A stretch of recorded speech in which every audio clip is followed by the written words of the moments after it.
Hey guys, so today is going to be something a little different. This one actually isn't fishing related.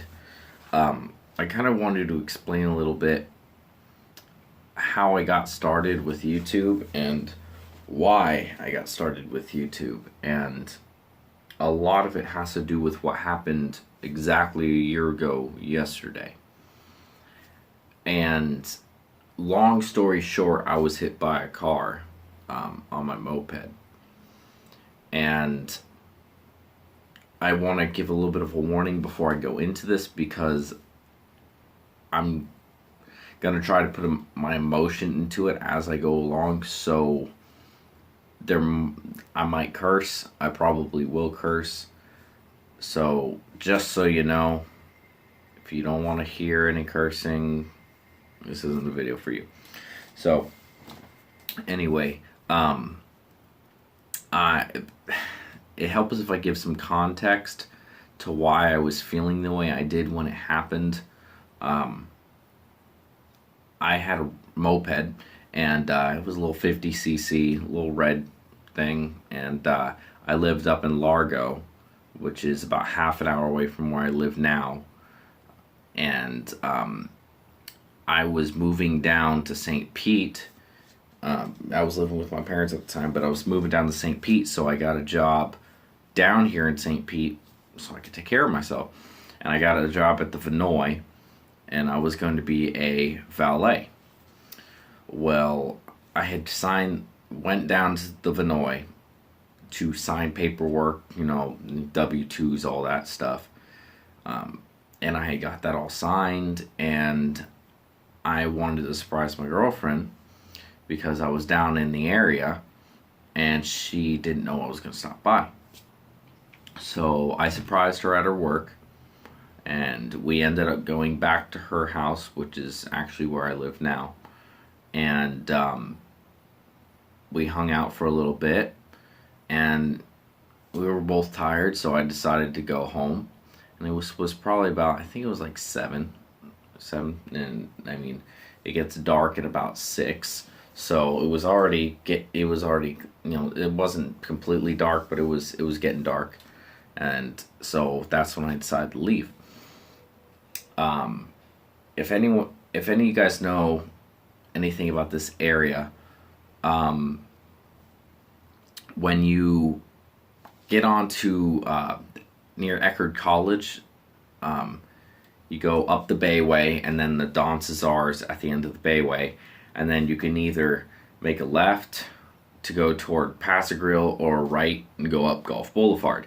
Well, I like taking the Beachway home because it was a lot safer for me than taking 19 all the way up, because 19, especially at night, is not a safe place to drive on. So anyways, I was going up Gulf Boulevard, and you go past Blinds Pass, and anyway, it takes a while. It takes a while, especially on a moped. I mean, the speed limit's only 35, and I could get my moped on a on a good day, nobody in front of me, not stop and go, just straight open. I could get it up to about 42, 43. But so I was basically just at the speed limit. Well, maybe a little bit over, as I was going as fast as any of the other cars were driving. They're not going to drive that fast because the cops are crazy out there. They'll pull you over if you're speeding pretty quick. So, anyways, I'm driving.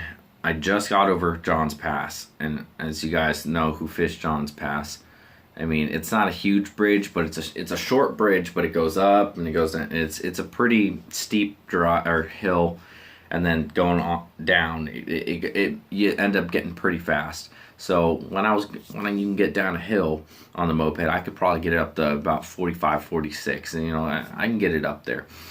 And so I had that momentum going, and because I had the momentum, I was probably going about 43, 44 when I evened out, and so I didn't have to stop.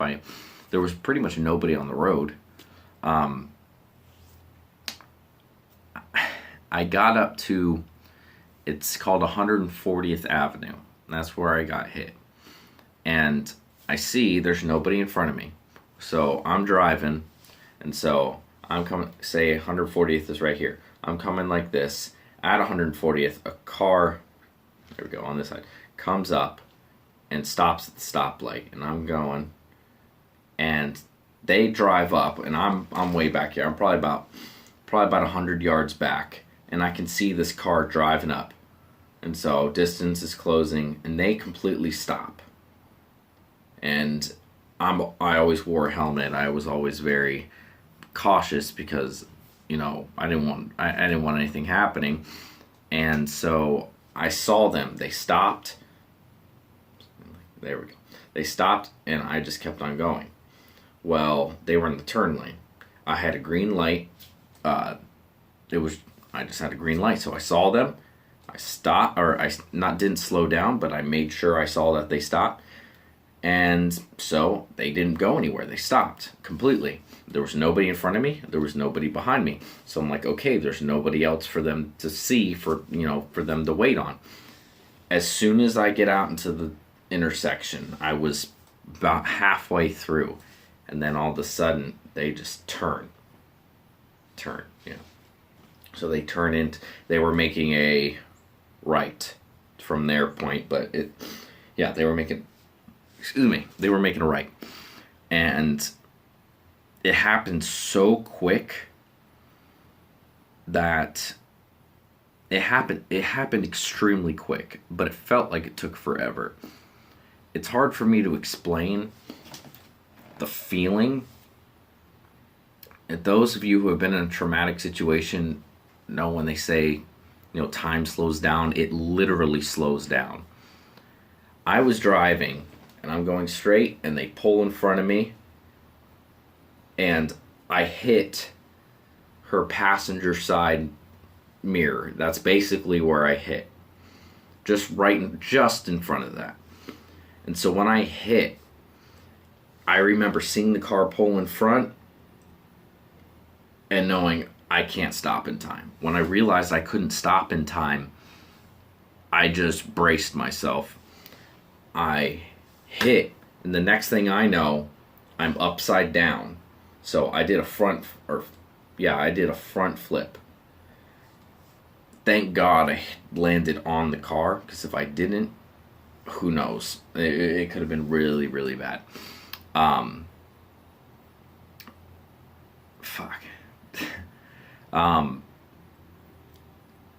The shock of hitting it, I don't know if this can help describe it, but if you got both hands and smashed it against your ears as hard as you possibly could while yanking your neck back, that's as close as I can explain it. It's just such a big impact, and the sound of the metal crunching. I mean, the moped was mostly plastic, but I messed up her car.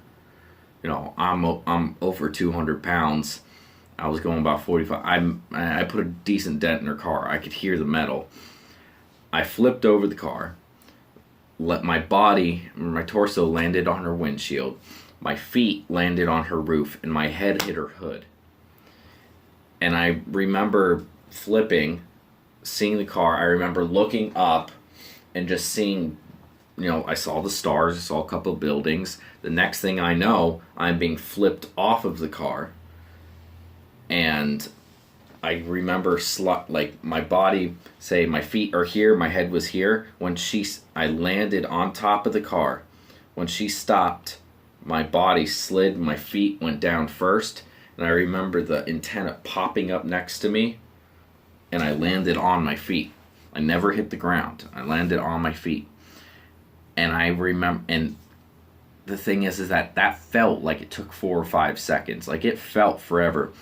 But it pretty much, as soon as I hit her, she slammed on the brakes. Like, there wasn't any time in between. It was, and she hit the brakes because that's how quickly it was. Once she realized someone hit her, she hit the brakes. So I flipped up on that car so quick that she hit the brakes, and it flung me off of her car.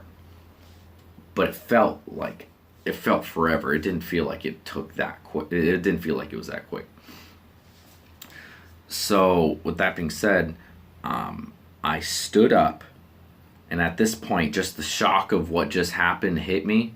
I looked at her, and I can't say everything I said to her because some of the words are very bad. To a gist, I said, "You motherfucker, what the fuck are you doing?" That's the gist.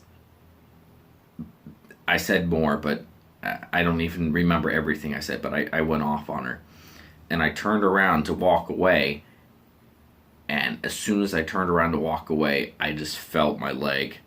I just felt something wrong. It wasn't right. I didn't know what it was.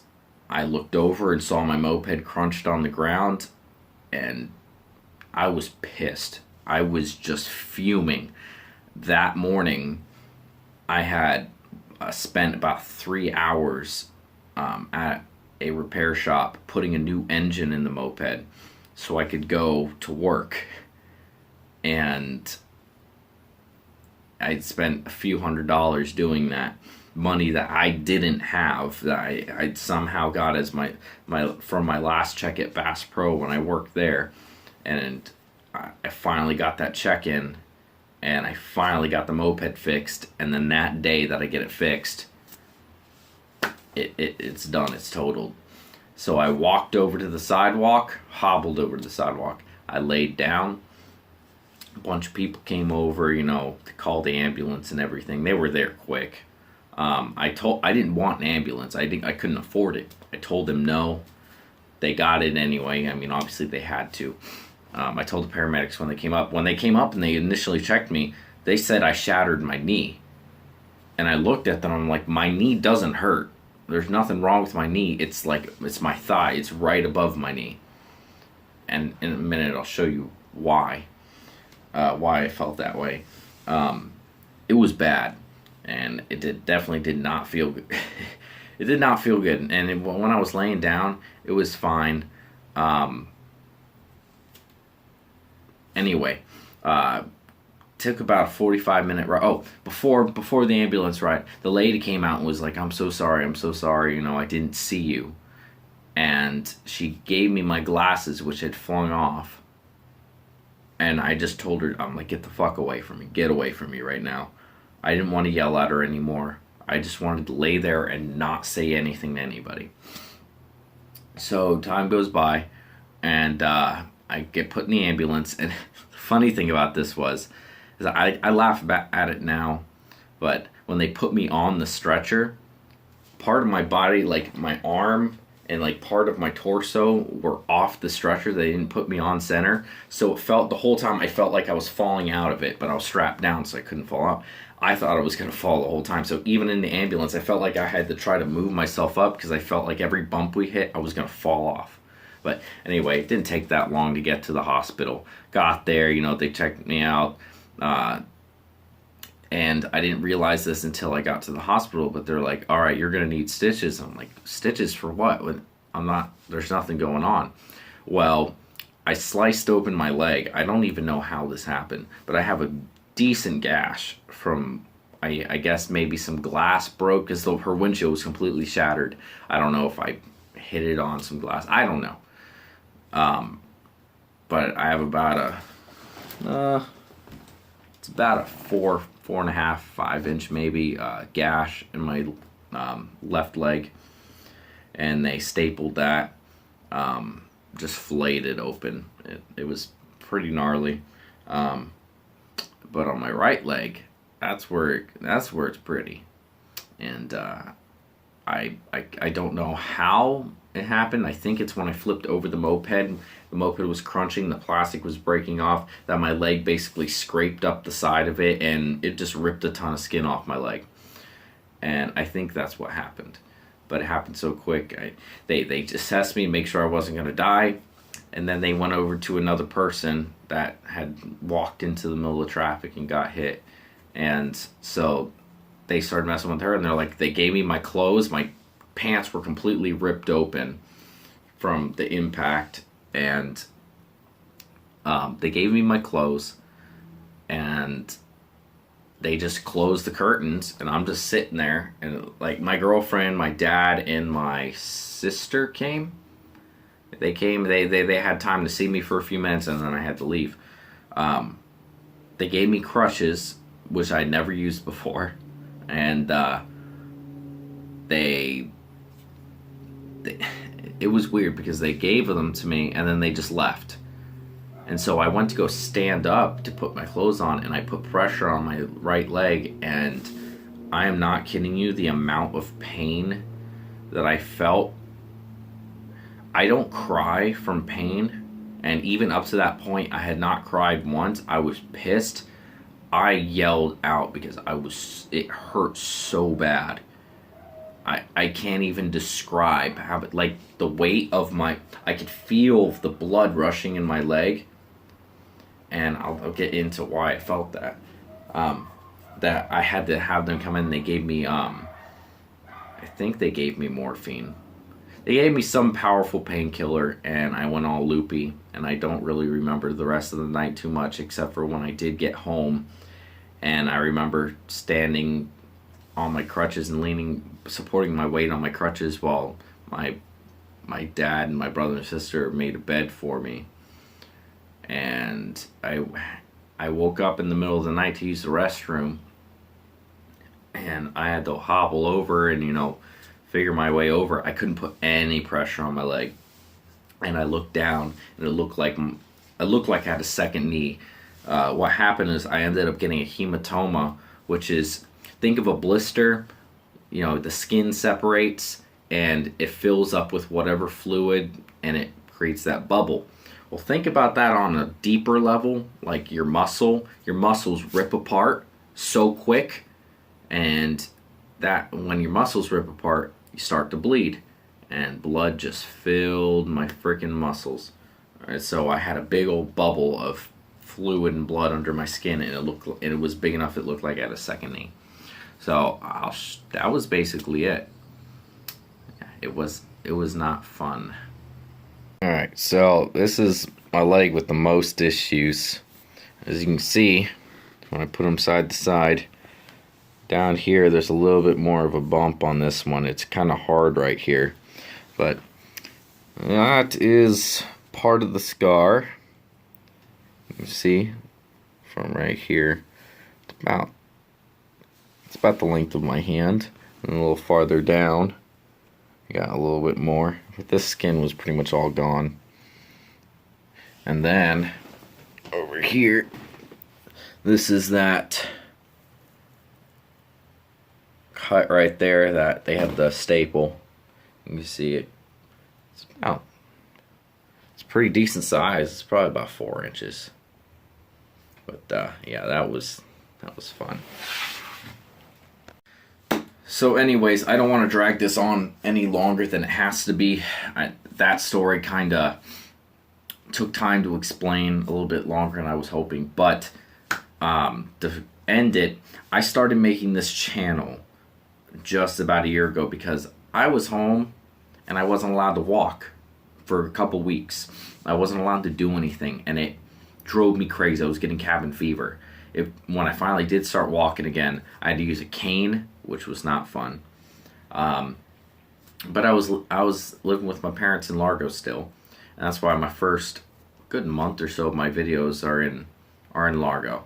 And when my first video, I actually could barely walk, and I think I was tying knots. It was really crappy made.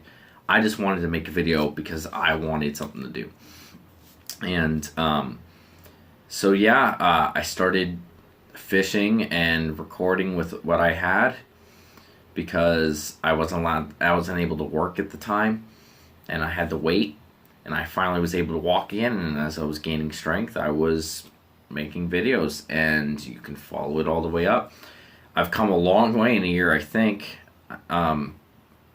Obviously there's still a lot more that I can still get a lot better, and I am trying, and I really hope you guys enjoy my videos.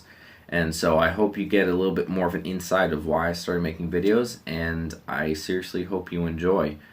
And let me know if there's any other things you want me to talk about, whether it's fishing or my personal life or whatever the case may be. Just let me know. And thank you guys for watching. Thank you for all my subscribers. I really appreciate you guys. And this channel wouldn't be the same without you guys, so I appreciate it. More fishing videos to come. I'm kind of in a transition point right now, another little one, but I'm getting some money soon, so I will have more equipment to kind of go over and do some reviews on some stuff. So, anyways, thank you for watching, and everybody, tight lines.